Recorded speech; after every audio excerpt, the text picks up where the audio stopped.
Welcome back to another video. So this video is going to be pretty long because I did not post last week.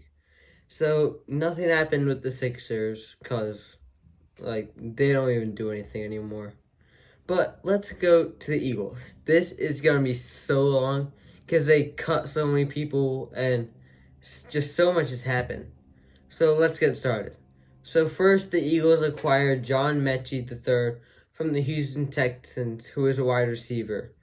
And they got back the 2026 draft picks that they traded C.J. Gardner-Johnson for.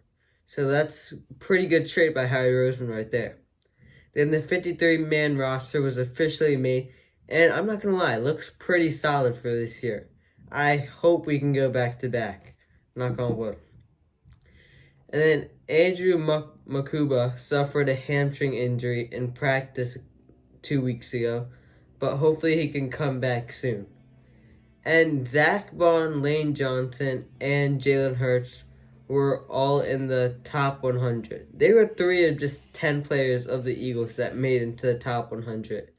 Lane Johnson was 23, Zach Bond was 26, and Jalen Hurts was 19. So that's pretty decent. And then Johnny Wilson is out for the season because of a surgery. And the Eagles did finish 2-1 in the preseason, and Tanner McKee ended up getting the quarterback 2 position, but he recently got injured, so Sam Howell is going to get the job because he just got traded to Philly. And I don't know if you guys remember, but I believe in the 2022 season, the Eagles started 8-0, and then they were playing the Washington Commanders, and the Commanders' QB1 was hurt. So Sam Howell came in, and he ended up beating the Eagles to break that winning streak. And the Eagles also released and waived so many players to complete that 53-man roster.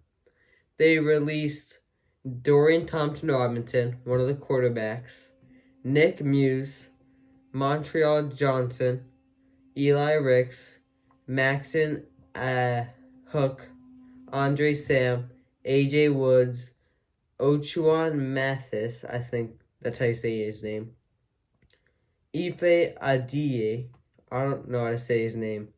I don't know why they released him, but they released Ainias Smith. He was a pretty decent wide receiver. I think they could have got him to be better over the years, but that's Howie's choice, and Howie's basically always right. So I hope that worked out in their favor. They also released Holland Pierce, Tariq Castro Fields, Taylor Morin, Trevor Keegan, Tristan McCollum, Eli Ricks, and Terrace Marshall. They reunited with O-lineman Fred Johnson and I believe defensive back Marcus Epps, both in trades. And they did sign Audric Estime and put Kyle McCord onto the practice squad. So they put both of them on the practice squad. Now the Phillies. This is the most fun part. The Phillies did go 8-4, which is good, I would say. They are still 5 games ahead in the NL East. And Schwarber is actually 1 home run away from Cal Raleigh. Going into the series against the Braves, he was 0 for 20, which is bad. He was slumping.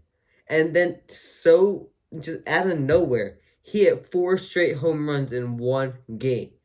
I don't know how that happened, but they won 18-4, I believe it was. And the Braves put a position player in, because, why not? They were getting destroyed. Then Schwarber came up, and then he popped out. And then after the game, he said he was really bad against position players. I don't know how you're bad against people who can't pitch fast, but it's whatever. But hopefully Kyle Schwarber can break that record tonight. Not really record. Hopefully he can get in the lead tonight for most home runs in the MLB. And then Trey Turner got 1,500 career hits. And that hit was a home run. And it was finally at CBP. He finally had a home run at home for the first time this season. So great, so good for him. He also had his second in the past 2 weeks. And then Thank God the bullpen is saved for now. But Joe Ross got released and Jordan Romano is currently injured. So hopefully Jordan Romano can stay injured because nobody in Philly likes him. He's not even good. I hope he gets released. I don't even know why he's still on Philly, but I guess we have to deal with it.